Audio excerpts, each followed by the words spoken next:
TS Singhdeo का छत्तीसगढ़ का उप मुख्यमंत्री उन्हें बनाया गया है, लेकिन अभी तक इस संबंध में राजभवन को कोई सूचना नहीं मिली है।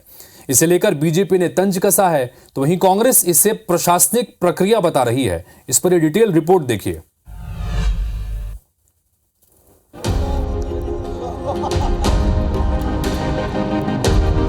छत्तीसगढ़ की सरकार में अघोषित नंबर 2 की भूमिका वाले टीएस सिंहदेव अब घोषित तौर पर नंबर 2 पर हैं। वो भूपेश बघेल की सरकार में स्वास्थ्य मंत्री के साथ ही उप मुख्यमंत्री के रूप में काम कर रहे हैं। मीडिया भी उनके नाम में उप मुख्यमंत्री लिखने लगा है।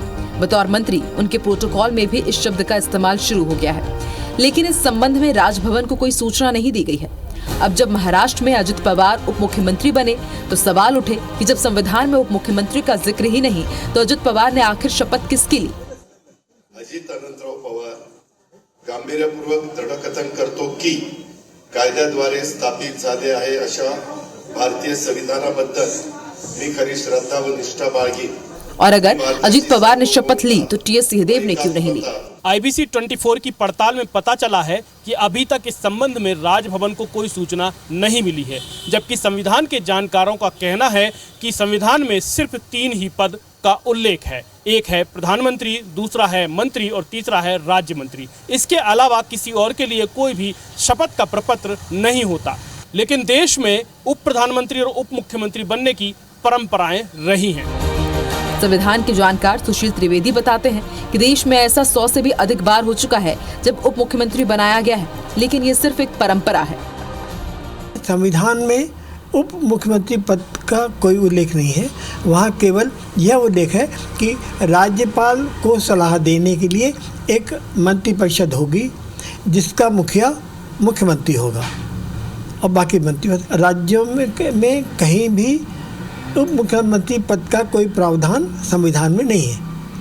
अगर ऊपर चलें तो केंद्र में भी उप प्रधानमंत्री के रूप में कोई प्रावधान नहीं है, पर भारत में लगातार कई बार उप प्रधानमंत्री हुए हैं और कभी कोई आपत्ति नहीं आई। संविधान के जानकारों का कहना है कि शपथ भले ही नहीं होती, लेकिन राजभवन को सरकार में होने वाले हर छोटे बड़े बदलाव की सूचना देनी होती है।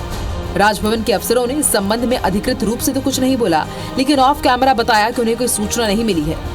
चूंकि उप मुख्यमंत्री की कोई संवैधानिक व्याख्या नहीं है और सिंहदेव मंत्री पहले से ही हैं, इसलिए इसमें शपथ नहीं होती, परंतु राजभवन को सूचना दी जानी चाहिए।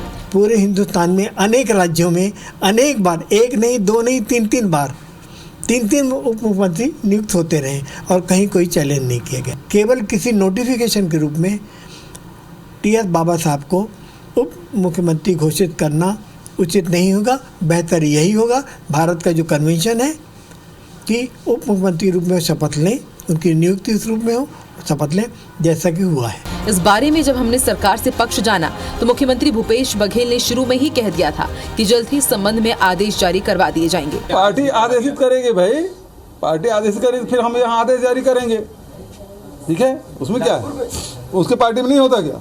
उनके पार्टी में तो राष्ट्रीय अध्यक्ष कैसे बन जाता पता नहीं चलता। ये मसला एक तरफ तो संवैधानिक व्याख्याओं में उलझ गया है, दूसरी तरफ भाजपा इसे कांग्रेस का कंफ्यूजन बता रही है। ये जो आदेश निकला है कांग्रेस पार्टी ने निकाला है। कांग्रेस पार्टी को उप मुख्यमंत्री बनाने का अधिकार है नहीं, ये मुख्यमंत्री और राज्यपाल को इसका अधिकार है। एक वाकया है, जब भारत के पूर्व उप प्रधानमंत्री देवीलाल चौधरी शपथ लेने लगे और उन्होंने उप प्रधानमंत्री का जिक्र किया तो तब के राष्ट्रपति आर वेंकटरमन ने उन्हें टोक दिया। देवीलाल चौधरी ने फिर भी अपने आप को प्रधानमंत्री बताते हुए शपथ ली, यानी वेंकटरमन उन्हें टोकते रहे, वो स्वयं को उप प्रधानमंत्री बताते रहे। वेंकटरमन सिर्फ इसलिए टोक रहे थे क्योंकि संविधान में ऐसा कोई पद नहीं है। महाराष्ट्र में अजित पवार ने भी यही किया, बस फर्क इतना है कि उन्हें राज्यपाल ने नहीं टोका। अब सवाल ये है कि सिंहदेव उप मुख्यमंत्री तो बन गए, लेकिन इसका आधिकारिक पत्र राजभवन कब भेजा जाएगा, कहना मुश्किल है।